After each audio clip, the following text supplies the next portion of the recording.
Good morning, ladies and gentlemen. Welcome to Market Forecasts with Butch Shorak for Options University. It's Monday, July 22nd, 2013. Access to this video is for educational and informational purposes only. Nothing contained in this video, website, or promotional material constitutes a promotion, recommendation, solicitation, or offer of any particular investment, security, or transaction. Options University provides educational services that are meant to teach you the risks and rewards of trading stocks and options. We're not a service that tells you what to trade. We're not implying or guaranteeing any profits. And as always, do not trade with money that you cannot afford to lose. With that fact, let's take a look at the last week and looking at the Dow, the NASDAQ, the S&P 500, the Russell 2000. We see all positive numbers here except for right there. The NASDAQ showed us a negative number, not much, 0.3% down on the NASDAQ. Dow up 0.5%, S&P 500 up 0.7%, Russell 2000 up 1.3%. Look at these yearly numbers to date. We see anywhere from 18.6 to 23.7 for the year. Quite a year taking place in the market as we see these mutual funds and we see the indexes at what should be all-time highs. So we've made whole all of America if they were part of the buy and hold philosophy. How much increase they've had? Well, they're above where they were 10 years ago, so we're showing some kind of rate of return, certainly not anything big. But where are we for the year? For those of that are active traders, we see that we have great opportunities in the market. And not only that, if you're an option trader, you can make money whether the market's going up, down, or sideways. Been a nice move up this year. In fact, let's take a look and look at what's coming up in the next week in economic announcements to see what influence they might have on our overall market, as we remember that news overpowers everything. Looking at the week to come, we see existing home sales, which are certainly perking up as we're seeing buying taking place in existing homes because of the change in interest rates. Also, looking at Tuesday, we see very little happening, a little bit of a housing announcement on Tuesday. And as we come to Wednesday, we see PMI coming up before the market opens and new home sales coming up at 10 o'clock. So we're seeing some news about the housing industry this week, which certainly should be good news as we see these having a nice rebound for highest numbers that we've seen since 2007. Durable goods orders comes up on Thursday, and of course every single Thursday we have the weekly jobless claims that come up, which have certainly been coming up and not looking all that bad. And then we see that as we go to Friday, we got consumer sentiment at 9:55 on Friday, July 26th, and this certainly has been one that has been known to move the market. Consumer sentiment should be going good as people feel good about America and the way things are going. At least we're not looking at those big negative numbers like we saw from 2008 for a couple of years. All right, so let's take a look at the SPX. We see that we broke out this last week into new all-time highs, and we see that air might be getting a little thin up here as we're that previous high took place back in April. And we see that we are definitely in an up cycle again as we broke out of that sideways cycle that was taking place from there to there. All right, so we've got a breakout, and we'll take a look at the next slide to see whether that breakout took place with volume or whether we could see how far we're going to go. Difficult to say at this point, where there is no resistance above us as we're in new territory. Let's take a look at the weekly a little closer as we look at a monthly chart, and we see that we did have a breakout, and we see that it didn't move up with any great rapidity here as we looked at the past week, but the past week certainly had a nice move up as we broke into these all-new time highs. Notice we are in an up cycle, in an uptrending market, and we've certainly got room above us. In fact, it's all blue sky. Next, let's take a look at the Dow, see what the Dow did during this same time. Notice that we found the same resistance at the previous highs here, and the Dow did finally break out on Thursday and Friday.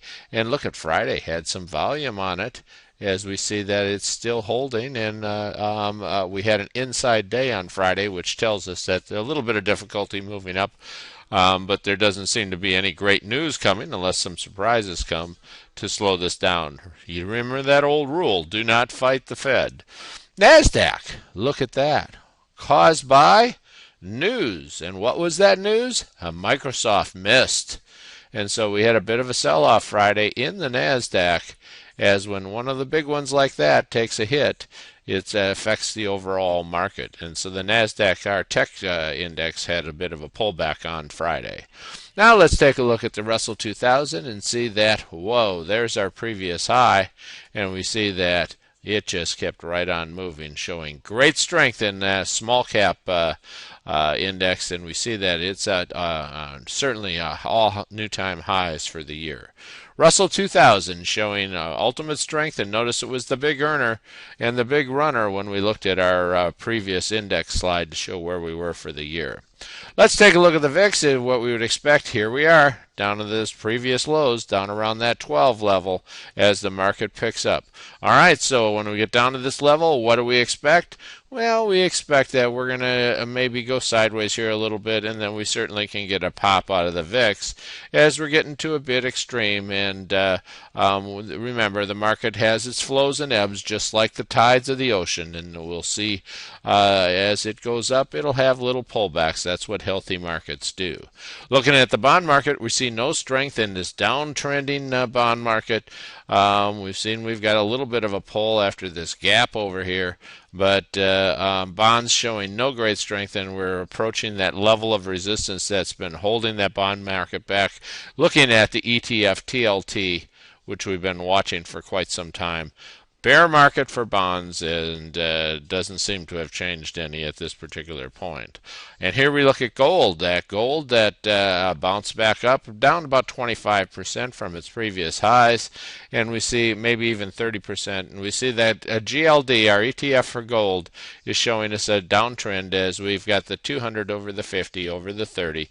Sitting at resistance against that 30-day moving average, we may see a bit of a pullback as we got a previous target of about 115 for gold. All right. On a move down, you certainly could have an opportunity there to pick up about 8-9 points on the gold market. Remember, you don't always get it all. You don't ever get it all unless you were just plain lucky. What kind of volume did we have on Friday? Looking at the SPDR, our ETF on the SPX, we see that we had very low volume as we got this breakout. We've basically got some kind of double top here, although we did get new highs. We didn't show a great deal of strength after we broke through, and we haven't shown any big volume. So remember, this could be a fake out, and we could pull back into this trading range. Remember, it is summer, and cyclically, we don't normally see big summer moves like this. But here we are, up almost 26-27% in all of our indexes this year. Don't fight the Fed. Looking at our financials, look at that. We're going up into new highs as the banks, with all their new charges and all the things that are going on, all the Fed help that they've had, banks are pulling back up. The XCLF, our ETF for our financials, showing good strength as it follows the overall market, and that's exactly what we want to see. You can't have rallies without the financials following it. In general, good rule. Look at oil. It's summertime, and where are they going to shove the gas prices? Right on up, and we're seeing it at the pump as we see premium gas well over $4 an hour pretty much around the country. USO following the overall market in this last rally and showing us some highs after breaking out of that sideways trend. And with that, let's take a look next at our stocks to watch for those of you that are gold members. For those of you that are not gold members, thank you for being here. And if you would like to see other free videos from Options University, watch the little lyric at the end of this tape, and you'll tell you where to go to find other free videos from Options University, your options educational program. And with that, thank you very much for being here. This is Butch Shorrock, Options University. It's Monday, July 22nd, 2013. And again, thank you.